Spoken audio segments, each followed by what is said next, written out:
Hello बच्चों, इस video में हम डिस्कस करने वाले हैं regulation of gene expression in prokaryotic कि प्रोकैरियोटिक में किस प्रकार से जीन का रेगुलेशन होता है, किस प्रकार से जीन को रेगुलेट किया जाता है। रेगुलेट का अर्थ होता है नियंत्रित किया जाता है। इसके साथ ही हम इस वीडियो में देखने वाले हैं कि लैक ओपेरॉन क्या होता है, ओपेरॉन के कौन से यूनिट होते हैं, इसके बारे में हम डिटेल से डिस्कस करने वाले हैं। चलिए वीडियो को स्टार्ट करते हैं। सबसे पहले बात करते हैं कि जीन एक्सप्रेशन को रेगुलेट क्यों किया जाता है। रेगुलेशन, मान लीजिए कोई सा एक कार्य होता है, ठीक। अगर आप चाहते हैं जो बाल्टी है वो पानी से आधी भरी रहे, तो आप क्या करेंगे, टैप को, जो टंकी है उसको बंद कर देंगे। वहाँ पे जो टंकी है वो रेगुलेटर का काम कर रही है। जैसे आपने अपने किचन में देखा होगा, जो सिलेंडर होता है उसमें रेगुलेटर होता है। अगर आप भोजन बनाना चाहते हैं तो उस रेगुलेटर को ऑन कर देते हैं और वो सिस्टम क्या होता है, कंटिन्यू हो जाता है, चालू हो जाता है। देन आप फूड को बना लेते हैं, प्रिपेयर कर लेते हैं। लेकिन अगर आपको आवश्यकता नहीं है तो जाते समय जो मम्मी होती हैं वो उस रेगुलेटर को ऑफ करके ही निकलती हैं किचन से। तो वो रेगुलेटर क्या कर रहा है, हमारे वर्क को रेगुलेट करने का काम कर रहा है। अगर कार्य है तो चल रहा है, नहीं है तो बंद कर दीजिए। ठीक वैसे ही जो जीन एक्सप्रेशन है, अब जीन का काम होता है कोडिंग करना। वो क्या करते हैं, कोड करते हैं। किसको करेंगे, अमाइनो एसिड को। आपने ट्रांसक्रिप्शन और ट्रांसलेशन के प्रोसेस को पढ़ा होगा, नहीं पढ़ा है तो वीडियो हमारे प्लेलिस्ट में अवेलेबल है, आप उसे जाकर देख सकते हैं। तो इस वीडियो में हम लोग डिस्कस करेंगे प्रोकैरियोटिक में रेगुलेशन। किसी नेक्स्ट डे यूकैरियोटिक में भी हम लोग डिस्कस कर लेंगे। तो सबसे पहले प्रोकैरियोटिक में डिस्कशन करने से पूर्व हमें ये जानना चाहिए कि जो प्रोकैरियोटिक होता है वो पॉलीसिस्टोनिक होता है। और पॉलीसिस्टोनिक क्या होता है, देखिए आपने पढ़ा होगा जीन स्ट्रक्चर में। जैसे ये मान लीजिए ये हमारा एक जीन है, थोड़ा कलर चेंज कर लेते हैं। जैसा कि आप देख रहे हैं कि ये मान लीजिए एक जीन है। जीन के स्ट्रक्चर में आपने पढ़ा था कि ये जीन का ये जो भाग होता है उसे हम लोग प्रमोटर कहते हैं। इसे स्ट्रक्चरल जीन कहते हैं, जो क्या करता है, कोड करने का काम करता है। और ये जो होता है उसे हम लोग टर्मिनेटर कहते थे, ठीक। लेकिन जो प्रोकैरियोटिक जीन होता है उसमें केवल एक ही प्रमोटर होता है और एक ही टर्मिनेटर होता है, जो क्या करते हैं, इस पूरे जीन के एक्सप्रेशन को कंट्रोल करते हैं।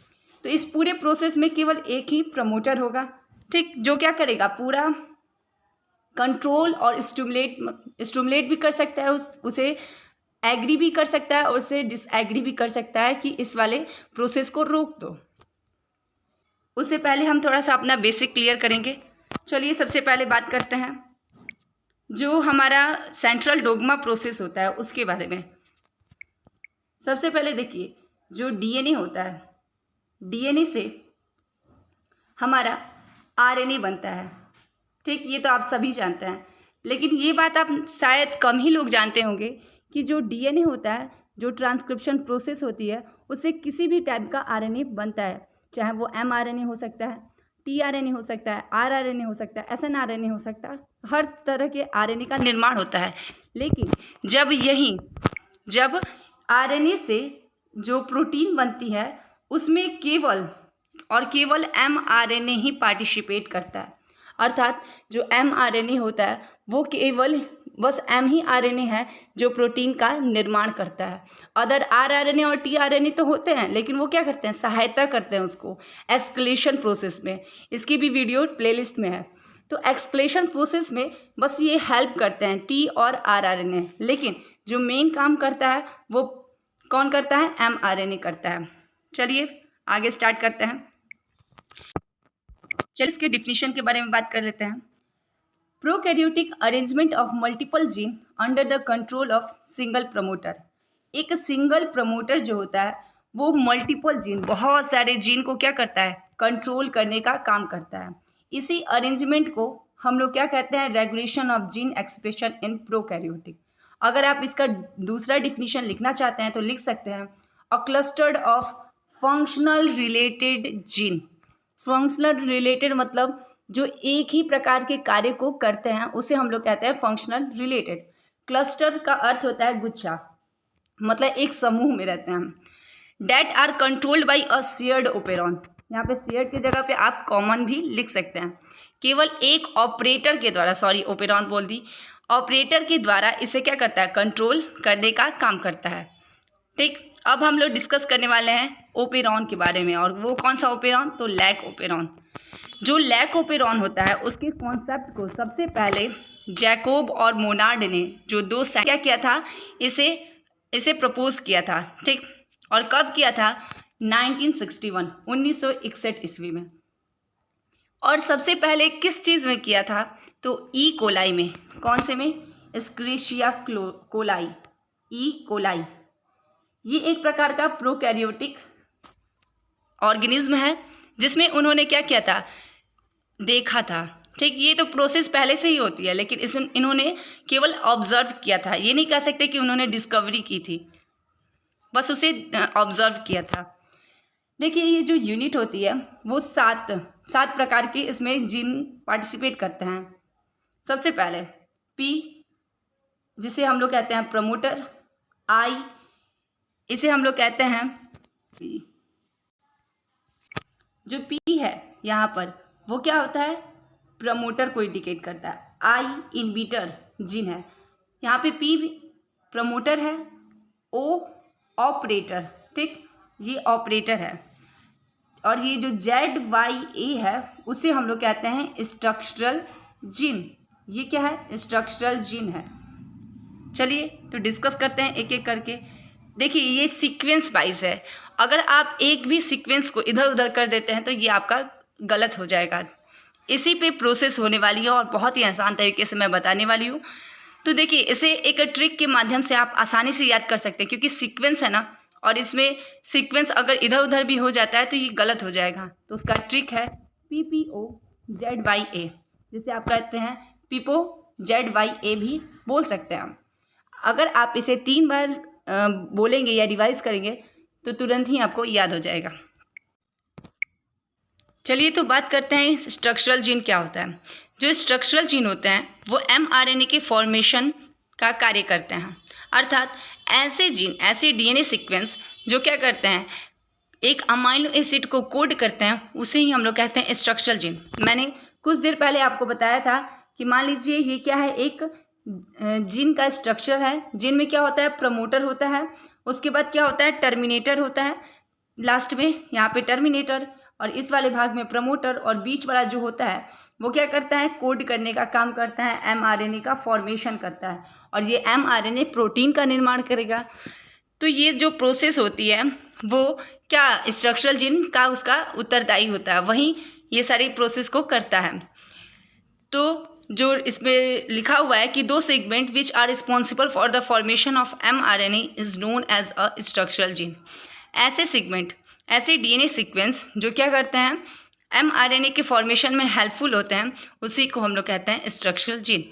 ये जो स्ट्रक्चरल जीन होते हैं वो लैक ओपेरॉन में 3 टाइप्स के होते हैं। First is Z, second is Y and third is A। जो Z होता है वो बीटा ग्लैक्टोसाइड्स का निर्माण करता है। अब बीटा ग्लैक्टोसाइड का क्यों निर्माण करता है, आप आगे पढ़ेंगे कि जो लैक्टोज होता है, आपको पता है कि ई कोलाई जो होगा वो क्या करेगा, ग्लूकोज को एब्जॉर्व करेगा, उसी से वो अपना जीवन जिएगा या फिर अपने एनवायरनमेंट में सर्वाइव करेगा। तो लैक्टोज वाले जब एरिया में वो पहुंचता है, जब लैक्टोज उपस्थित होता है, तो उसको तोड़ने का काम यही जो ये बीटा ग्लाइकोसाइड्स है वही करता है। ठीक, अब आगे देखते हैं वाई क्या काम करता है। जो वाई होता है वो परमीज एंजाइम का निर्माण करता है। ये भी एक प्रकार का एंजाइम है जो क्या करता है, लैक्टोज को ग्लूकोज में चेंज करने में हेल्पफुल होता है। उसके बाद से ए जो होता है वो क्या करता है, वो एक ट्रांस एक्सटिलेज एंजाइम होता है, उसका फॉर्मेशन करने का काम करता है। चलिए आगे देख लेते हैं। अब बात करते हैं प्रमोटर। प्रमोटर को मैंने अभी थोड़ी देर पर बताया कि जो जीन स्ट्रक्चर होता है जहाँ पर ट्रांसक्रिप्शन की प्रोसेस स्टार्ट होती है उसी को कहते हैं प्रमोटर। इसे ट्रांसक्रिप्शन स्टार्ट साइट भी कहा जाता है। जो प्रमोटर है वो एक प्रकार का क्या है, डीएनए सीक्वेंस है। क्यों, क्योंकि डीएनए पर ही ये सारी चीज़ें उपस्थित हैं। तो promoter is a sequence of DNA to which RNA polymerase is bind and initiate the transcription process.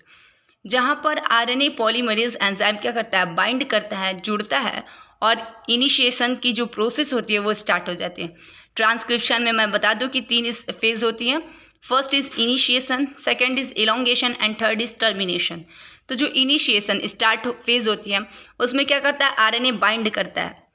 तो वही वाली फेज किस पे होती है, प्रमोटर पे होती है। अब बात करते हैं हम ऑपरेटर के बारे में। जो ऑपरेटर होता है वो भी एक प्रकार का डीएनए सेगमेंट होता है। ये क्या करता है, ये जहाँ पर रिप्लेशर जो प्रोटीन होती है वो बाइंड करती है। एक प्रोटीन होती है जो लैक्टोज, जो लैकोपेरॉन है, उसमें हेल्पफुल होती है, वो आगे हम पढ़ेंगे। तो आप बस ये समझ लीजिए कि जो ऑपरेटर साइट है वहाँ पर एक प्रोटीन पाई जाएगी जिसका नाम है रिप्लेशर प्रोटीन, जो जाकर क्या हो जाएगी, जुड़ जाएगी, बाइंड कर जाएगी। चलिए आगे देखते हैं। अगला है रेगुलेटर जीन। ये क्या होता है, इसे हम लोग इनविटर जीन भी कहते हैं। ये नाम ही से पता चला, इनविटर, इनविटर मतलब रोकना, जहाँ पर जो ये ग्लाइकोपेरॉन की प्रोसेस होती है इनविट हो जाती है, रुक जाती है, उसे कहते हैं इनविटर जीन।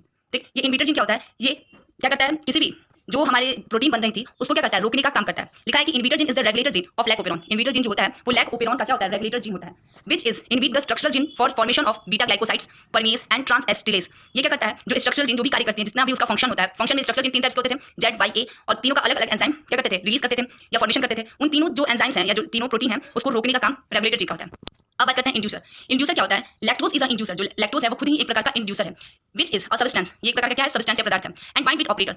जो लैक्टोज होता है वो जाकर के ऑपरेटर से क्या करता है, बाइंड कर जाता है। This is the reason that the structure gene form the enzyme. यही कारण है कि जो स्ट्रक्चर जीन होते हैं वो अपने एंजाइम या फिर प्रोटीन का क्या करते हैं, फॉर्मेशन कर लेते हैं, क्योंकि एंजाइम भी एक प्रकार का प्रोटीनशियस सब्सटेंस होता है या प्रोटीन से बना हुआ सब्सटेंस होता है। तो उसे हम लोग प्रोटीन भी कह सकते हैं या फिर एंजाइम भी कह सकते हैं।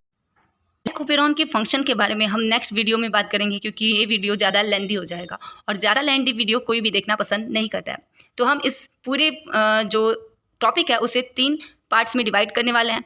तो प्लीज़ उन वीडियो को भी ज़रूर देखिएगा। Thank you.